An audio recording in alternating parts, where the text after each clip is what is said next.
काफी सारे स्टूडेंट्स की यहाँ पे डिमांड आ रही थी कि बिटसेट 2023 का जो आपका सेकंड अटेम्प्ट है उसको ध्यान में रखते हुए एक प्रॉपर टाइम टेबल आपके लिए बनाया जाए, जिसमें इन चीजों का ध्यान रखा जाए कि आपको कब कब मॉक टेस्ट देना चाहिए, आपके जो हाई वेटेज सेक्शन है वो आपके थोड़े पहले कवर अप हो जाए। तो इसलिए हम आपके लिए नेक्स्ट 30 डेज के लिए मास्टर टाइम टेबल लाए। और अगर आप जो है इसको एफिशिएंटली अच्छे तरीके से फॉलो करते हो तो डेफिनेटली सेकेंड अटेम्प्ट में एक डिसेंट और एक अच्छा स्कोर जो है आपका यहाँ पे आ सकता है। अब सबसे पहले अगर हम नजर डाल लें आपकी डेट्स की, तो क्लियरली हमें जो है पता है कि यहाँ पे जो आपका बिटसेट का फर्स्ट अटेम्प्ट है वो 21 से लेकर 26 मई के बीच में कंडक्ट कराया जाएगा। तो जब भी आपका स्लॉट पड़ रहा हो, ठीक है, तो थोड़ा सा टाइम टेबल को आप अपने हिसाब से मॉडिफाई करते हुए फिर जो है पूरे पोर्शन को यहाँ पे निपटा सकते हो। तो ये ध्यान रखना कि आपका मेन टारगेट जो है आप सेकंड अटेम्प्ट को ही रखते हुए चल रहे हो, क्योंकि अगर ये वीडियो आप देख रहे हो तो कहीं ना कहीं आपकी प्रिपरेशन उतनी बेहतर नहीं है फर्स्ट अटेम्प्ट के लिए। तो आपको सेकंड अटेम्प्ट को ध्यान में रखते हुए जो है यहाँ पे टाइम टेबल को फॉलो करना है। और सेकंड अटेम्प्ट आपका 18 से लेकर 22 जून है, तो उससे पहले ही आप मेजर पोर्शन यहाँ पे जो है कवर कर लोगे, प्लस मॉक टेस्ट भी टाइमली बेसिस पे दे पाओगे। तो इस चीज का ध्यान रखिए। और सेफ स्कोर की अगर हम बात कर ले कि आपको कम से कम एक बिट्स पिलानी में सीट मिल जाए, तो इस स्कोर पे कहीं ना कहीं आपको बिट्स पिलानी के अंदर सीट तो मिल ही जाएगी। बाकी जो अभी आपके पास टाइम बचा है बिटसेट के सेकंड अटेम्प्ट के लिए, अगर आप अपनी प्रिपरेशन को एक अच्छा खासा बूस्ट देना चाहते हैं, तो यहाँ पे आपको हमारा जो बिटसेट क्रैश कोर्स योद्धा बैच है उसे जरूर से चेक करना चाहिए, क्योंकि इसमें काफी ज्यादा रेलिवेंट बिटसेट मटेरियल आपको मिल जाएगा और लास्ट टाइम में आपकी प्रिपरेशन को एक अच्छा खासा बूस्ट दे सकता है।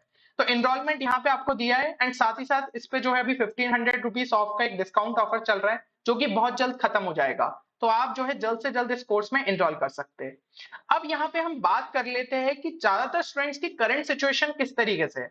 कुछ स्टूडेंट्स इस कैटेगरी में लाइक कर रहे होंगे जिनकी काफी अच्छी लेवल प्रिपरेशन है, उन्होंने जो है अभी तक मॉक टेस्ट भी सफिशिएंट अटेम्प्ट कर लिए होंगे और लगभग एवरेज जो है 250 के आसपास स्कोर आ रहा है। तो कहीं ना कहीं आपके जो है चांसेस है कि आप एक अच्छा स्कोर जो है फर्स्ट अटेम्प्ट के अंदर ही ले आओ।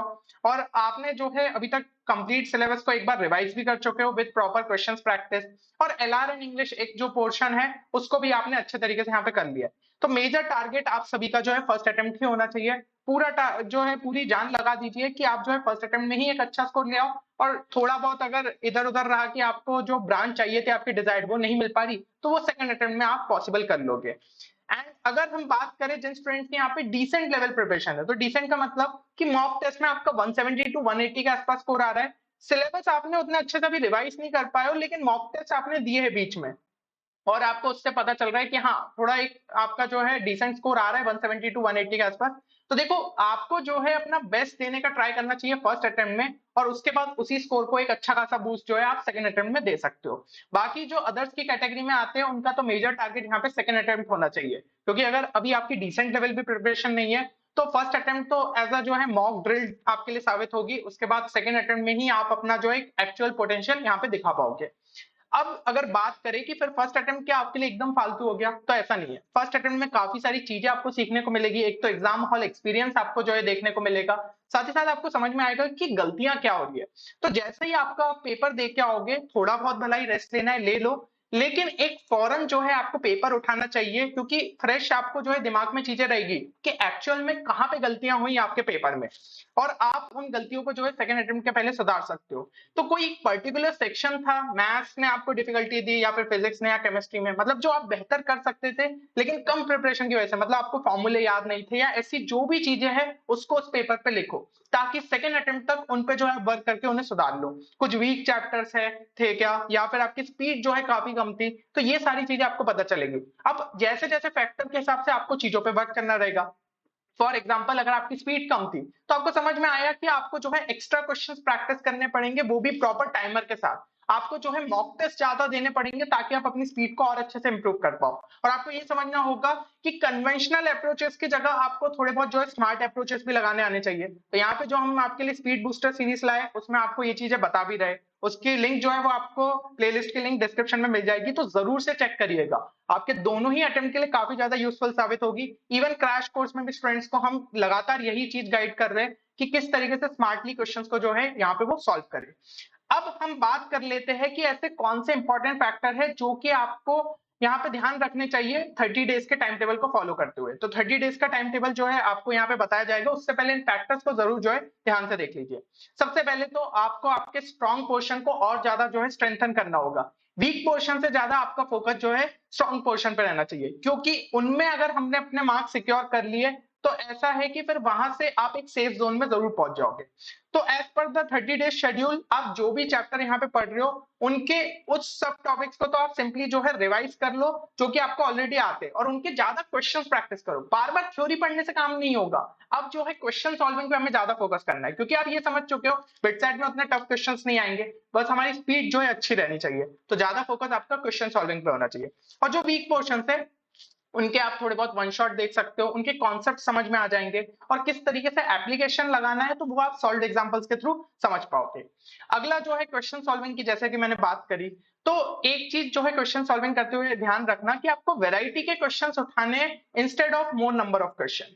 तो आप जब भी क्वेश्चन सॉल्व करने बैठे हो पीछे के एक्सरसाइज के, तो एक सीरियल ऑर्डर में मत करना, आप थोड़ा रैंडम ऑर्डर में करिए, 1 कर लिया, 5 कर लिया, 9 कर लिया, ताकि आप वैरायटी के क्वेश्चंस कर रहे हो और आपको पता रहे कि एग्जाम में किस टाइप के क्वेश्चंस जो है पूछे जा सकते हैं।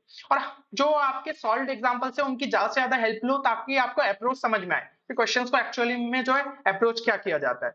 कुछ स्टूडेंट्स ऐसे होंगे जिनकी प्रिपरेशन बोर्ड लेवल पे ही होगी, उनको नहीं समझ में आ रहा हमने जेई के लिए तैयारी नहीं की तो क्या हमसे बिटसेट भी क्रैक नहीं होगा, ऐसा नहीं है। बिटसेट जो है जेई और बोर्ड्स के आपके बीच में पड़ता है, तो अगर आप बिटसेट लेवल तक भी ले गए ना प्रिपरेशन को, तो आप इस एग्जाम को क्रैक कर सकते हो। जो बोर्ड्स का नॉलेज है अब उसको थोड़ा एमसीक्यू पैटर्न के हिसाब से देखना है कि एमसीक्यू पैटर्न में हम किस तरीके से और क्विकली जो है सोच सकते हैं। थोड़े बहुत कॉन्सेप्ट्स हायर लेवल के भी होंगे जो कि आप इस टाइम के अंदर अच्छे तरीके से कवर भी कर सकते हो। और जब भी आप क्वेश्चन सॉल्व कर रहे हो तो हमेशा अल्टरनेटिव मेथड्स के बारे में सोचो, जैसा कि मैं बता रहा हूँ, है ना। तो स्पीड बूस्टर सीरीज को ध्यान से चेक करना, बहुत ज्यादा यूजफुल आपके लिए साबित होगी, और मॉक टेस्ट में भी ट्राई करना, अप्लाई कर पाओ। अब जो है हम कुछ बुक्स की यहाँ पे बात कर ले, तो देखिए केमिस्ट्री के लिए जो है आपको एनसीईआरटी और एग्जाम्पलर जो है क्वेश्चंस को अच्छे तरीके से कर लेना चाहिए, इससे आपका केमिस्ट्री में एक अच्छा स्कोर जरूर से आ सकता है। फिजिक्स में अगर मैं बात करूं तो अगर आपको आपके वीक कॉन्सेप्ट्स को यहाँ पे क्लियर करना है तो आप एससीबी उठा सकते हो या फिर डीसी पांडे उठा लो, उसमें थोड़ी थ्योरी और आपके डिटेल में दी है और कुछ इलस्ट्रेशन से आपकी वो और अच्छे से क्लियर हो जाएगी। प्लस एससीबी के जितने क्वेश्चन है ऑब्जेक्टिव 1, ऑब्जेक्टिव 2 और वर्कड आउट एग्जाम्पल, ये भी लगा लीजिएगा, तो इससे आपकी एक अच्छी प्रैक्टिस हो जाएगी। मैथ्स में जो है आप आरडी शर्मा के सब्जेक्टिव जो सॉल्व एग्जांपल है उससे चीज अप्रोचेस को सीख सकते हो, एंड उसी के जो है क्वेश्चंस प्रैक्टिस करो। इसके अलावा जो है जेई मेंस के 2020 और 2021 के पीवाईक्यूज लगा लेना, फिजिक्स और केमिस्ट्री के लिए तो लगाना ही चाहिए। और मैथ्स के जो इजी और मॉडरेट प्रॉब्लम है, एकदम लेंथी वाले जा रहे हो उनको छोड़ देना, बाकी क्वेश्चंस करो। तो इससे क्या है, आपको क्वेश्चन सॉल्विंग की भी प्रैक्टिस अच्छी हो जाएगी, और जेई लेवल थोड़ा सा ऊपर ही रहता है तो आपकी थोड़ी हायर लेवल पे अगर प्रिपरेशन रही तो इजी क्वेश्चंस तो आपसे बनेंगे। बाकी प्रॉपर जो है रेलिवेंट मॉक टेस्ट देना, ठीक है। अगर आपको कहीं नहीं मिल रहे तो आप हमारी वेबसाइट पे चेक कर सकते हो, उनसे क्या होगा आपको पता चलेगा इस लेवल के क्वेश्चंस आते हैं और क्या आपकी स्पीड जो है वो सफिशिएंट है या फिर नहीं। तो ये आपके लिए बहुत फायदेमंद साबित होगा। और फॉर्मूलास और इंपॉर्टेंट कॉन्सेप्ट्स की अगर बात कर ले तो आपको ये ध्यान रखना है, अगर कोई चैप्टर वीक भी है तो उसे छोड़ के नहीं जाना है, कम से कम फॉर्मूलास और इंपॉर्टेंट कॉन्सेप्ट्स तो अच्छे से करने हैं। बाकी जो आपके स्ट्रॉन्ग क्वेश्चन है उनके भी इन चीजों को रिवाइज करो, ज्यादा से ज्यादा क्वेश्चन प्रैक्टिस करो। तो एक सेपरेट कॉपी में आप इंपॉर्टेंट कॉन्सेप्ट्स, फॉर्मूलास, डायग्राम, ये सबको मेंटेन जरूर करना हर चैप्टर के लिए। तो ये मैं पहले भी आपको कह चुका हूं, इसे हम शॉर्ट नोट्स कहते हैं। तो शॉर्ट नोट्स लास्ट टाइम पे बहुत ज्यादा हेल्पफुल साबित होते हैं, क्योंकि मॉक टेस्ट से पहले यार जरूरी होता है कि जो इंपॉर्टेंट चीज है उनको हम रिवाइज कर ले। लेकिन क्या आप जो है बार बार बुक यहाँ पे उठा के देख सकते हो? नहीं। तो ऐसे टाइम पे शॉर्ट नोट्स बहुत ज्यादा यूजफुल साबित होते हैं, इसलिए जरूर से बनाइएगा और उनको जो है टाइमली बेसिस पे रिवाइज करते रहिए फॉर योर रिविजन पर्पस। अब हम बात कर ले अगले फैक्टर की, तो अगला फैक्टर है स्पीड। स्पीड तो मतलब मोस्ट इंपॉर्टेंट फैक्टर है, अगर ये नहीं आपका इंप्रूव हुआ तो बिटसेट भूल जाइए। ठीक है, मैं आपको यहाँ पे जो है डिमोटिवेट नहीं कर रहा हूँ, लेकिन स्पीड अगर आपकी स्लो है तो आप क्वेश्चन ही नहीं अटेम्प्ट कर पाओगे ना उतना जो कि आपका सिलेक्शन दिला सकते। तो स्पीड पे जो है बहुत ज्यादा वर्क करिए, एक इंपॉर्टेंट फैक्टर है 130 क्वेश्चंस को 180 मिनट में करना, कोई यार इजी टास्क तो है नहीं, पर इसको जो है आप थोड़ा इंप्रूव कर सकते हैं बाय प्रैक्टिस। तो जैसे कि स्पीड रीडिंग की आदत डालिए, क्वेश्चन आपको फटाफट जो है यहाँ पे इंफॉर्मेशन को गैदर करना चाहिए, किस चैप्टर का है, किस मतलब क्या कॉन्सेप्ट इसमें अप्लाई होगा, कौन सा फॉर्मूला अप्लाई होगा, तो ये जितने ज्यादा क्वेश्चन प्रैक्टिस करोगे अपने आप दिमाग में स्ट्राइक होना स्टार्ट हो जाएगा, और इसके मदद से जो है आप उन क्वेश्चंस को जल्दी सॉल्व कर पाओगे। और जब भी एक्सरसाइज सॉल्व कर रहे हो एक प्रॉपर टाइमर के साथ सॉल्व करो, ये चीज तो मैं आपको बता ही चुका हूँ। तो हर बार खुद को चैलेंज दीजिए कि पहले 25 क्वेश्चन 35 मिनट में कर रहे हो, इवन चलो 40 मिनट भी लग रहे करो, फिर उसके बाद धीमे से 35 पे लाओ, फिर 30 पे। तो कम से कम यही टारगेट रखना कि 25 क्वेश्चन 30 मिनट में कर लिए और उस पर स्पीड बढ़ा ली तो बहुत ही बढ़िया है। तो केमिस्ट्री में तो यही टारगेट रहना चाहिए कि आपके लगभग जो है 30 सेकंड्स के आसपास में ही क्वेश्चंस हो जाने चाहिए, क्योंकि काफी सारे थ्योरेटिकल रहते हैं, इनऑर्गेनिक के हो गए, ऑर्गेनिक के भी नेम रिएक्शन वाले हुए तो वो भी बहुत इजी पड़ेंगे। तो केमिस्ट्री में जितना ज्यादा स्पीड अपनी सेव कर पाओगे वो मैथ्स में इन्वेस्ट कर पाओगे, क्योंकि मैथ्स के क्वेश्चन में थोड़ा टाइम तो इन्वेस्ट करना ही पड़ेगा, कितना भी इजी क्वेश्चन डाल दो मैथ्स में सॉल्व तो करना ही पड़ता है। तो ये चीज है, तो ये चीज जो है ध्यान रखिएगा। अगला फैक्टर है एलआर एंड इंग्लिश। मेरे हिसाब से अगर आपने अटेम्प्ट 1 के पहले इस चीज को समझ लिया तो बहुत बढ़िया है, और अभी तक नहीं समझे हो तो समझ लेना, एलआर एंड इंग्लिश आपके फिजिक्स के बराबर है, आपके केमिस्ट्री के बराबर है। कैसे? In terms off score. जो एक फिजिक्स का क्वेश्चन आप यहाँ पे सॉल्व करोगे वही आपके लॉजिकल रीजनिंग के बराबर रहेगा, सेम नंबर देने वाला है, और इन तीनों सेक्शन का जो वेटेज है वो इक्वल है। तो अगर इसमें कोई स्टूडेंट बहुत बढ़िया स्कोर ले आता है, मतलब कि वो फिजिक्स या केमिस्ट्री को ही मतलब जो एक तरीके से एक्सेल कर गया, तो ये चीज को समझो, ठीक है ना। तो फिजिक्स और केमिस्ट्री को आप प्रिपेयर करो, बहुत अच्छी बात है, बस इसमें जो है अगर थोड़ा कम टाइम भी इन्वेस्ट करो एक अच्छा स्कोर ला सकते हो। तो इस सेक्शन को बिल्कुल इग्नोर मत करना। एक डेली की हैबिट डाल लो कि इंग्लिश न्यूज़पेपर आर्टिकल करना है, कम से कम 15 मिनट भी इन्वेस्ट करोगे तो सफिशिएंट रहेगा। कम से कम आपकी वोकैब बिल्ड होगी, ग्रामर बिल्ड होगी, रीडिंग स्पीड भी इंप्रूव हो जाएगी, और वो जो है दूसरे क्वेश्चंस में भी हेल्प करेगी, प्लस आपके जो अगर इंग्लिश में आरसी आ गए यानी कि रीडिंग कॉम्प्रिहेंशन तो उसमें भी हेल्प करेगी। लॉजिकल रीजनिंग और इंग्लिश के लिए आप एक बार अपना ब्रोशर उठा लेना, तो उसमें काफी सारे जो है आपको दिख जाएंगे कौन कौन से टॉपिक्स पूछे जाते हैं, उनसे रिलेटेड क्वेश्चंस को जो है आप यहाँ पे सर्च करके सॉल्व कर सकते हो। बाकी लॉजिकल रीजनिंग एंड इंग्लिश का भी हमारा एक सेपरेट बैच है, जिसके अंदर लॉजिकल रीजनिंग एंड इंग्लिश ही आपको अच्छे तरीके से कराया गया है। तो पीसीएम को लेकर अगर कॉन्फिडेंट हो तो उसको भी आप चेक कर सकते हो, उसकी भी डिटेल्स हमारी वेबसाइट पे मिल जाएगी, तो एक बार डिस्क्रिप्शन आप चेक कर सकते हो।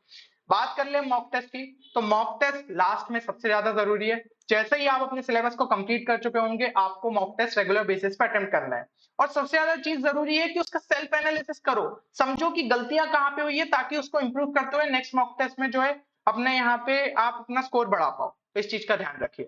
तो मेरे हिसाब से फैक्टर्स अपन ने डिस्कस कर लिया, फटाफट जो है टाइम टेबल पे नजर डाल लेते। तो ये आपका 30 डेज का टाइम टेबल है जो कि स्टार्ट हो जाएगा आपका कल से।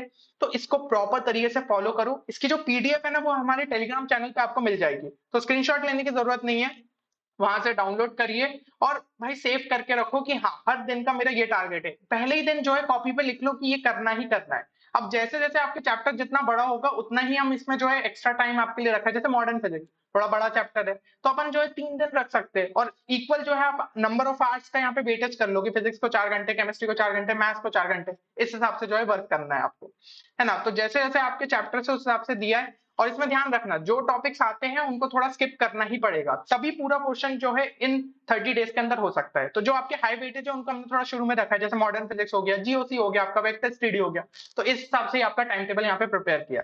अब आप देख सकते हो फर्स्ट हाफ के अंदर कोई भी मॉक टेस्ट नहीं रखा है, क्योंकि शायद अभी आपका कॉन्फिडेंस उतने लेवल पे ना पहुंचा हो, तो इसलिए हमने जो ये नहीं रखा है। बाकी अगर फर्स्ट अटेम्प्ट के पहले 1-2 मॉक टेस्ट देना चाहते हो ताकि एग्जाम में डर नहीं लगे तो दे सकते हो, ठीक है, थोड़ा बहुत इधर पे जो है आप एडजस्ट कर लेना।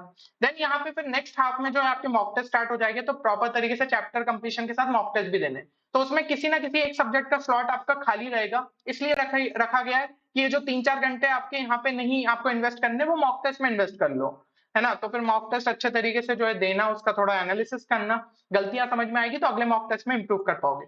तो यहाँ पे कम से कम 5 मॉक टेस्ट आपको देने, वो आपके टाइम टेबल में रखे गए, और ये आपका जो है 17 जून तक है। उसके बाद भी अगर किसी का लेट स्लॉट रहता है तो 2-3 मॉक टेस्ट आप और दे सकते हो।